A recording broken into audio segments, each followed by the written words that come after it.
भारत में कोरोना के बढ़ते केसों ने सरकार और आम लोगों को खौफ में ला दिया है।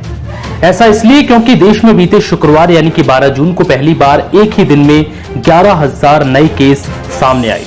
इसी के साथ राज्यों से देर रात मिले आंकड़ों के बाद देश में कोरोना मरीजों की संख्या बढ़कर 3 लाख के पार पहुंच गई है। हैरान करने वाली बात तो यह है कि अकेले महाराष्ट्र में ही अब तक 1 लाख से ज्यादा लोग संक्रमित हैं। महामारी से संक्रमित मरीजों के मामले में महाराष्ट्र ने चीन, कनाडा और बांग्लादेश को भी पीछे छोड़ दिया है। महाराष्ट्र में महामारी से मरने वालों की कुल संख्या 3,717 हो गई।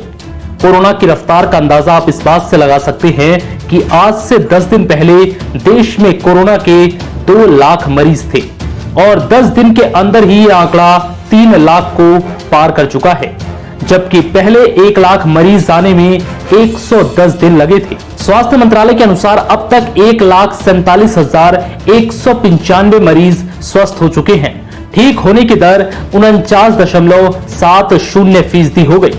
कोरोना प्रभावित देशों में चौथे स्थान पर पहुंचे भारत में अब तक 8,884 लोगों की मौत हो चुकी है। स्वास्थ्य मंत्रालय के एक अधिकारी का कहना है कि बाकी देशों की तुलना में भारत में मृत्यु दर काफी नियंत्रित है। इसके बावजूद हर तीसरे या चौथे दिन में 1,000 से ज्यादा मौतें दर्ज की जा रही हैं। इसे लेकर राज्यों से चर्चा की जा रही है। एक दिन में नए केस के मामले में भारत तीसरे स्थान पर है। अमेरिका की बात करें तो अमेरिका में हर रोज 20,000 और ब्राजील में 15,000 केस सामने आ रहे हैं। भारत में हर एक दिन में 10,000 केस कम से कम मिल रहे हैं। महाराष्ट्र में शुक्रवार को 3,493 नए मरीजों के सामने आने के बाद कोरोना संक्रमितों की संख्या 1 लाख पार कर गई।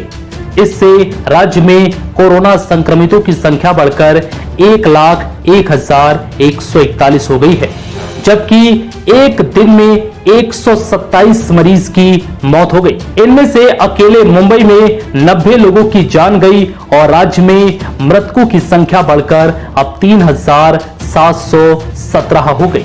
महाराष्ट्र में लगातार कोरोना के बढ़ते केसों ने अब चिंता पैदा कर दी है। फिलहाल इस वीडियो में इतना ही। नमस्कार।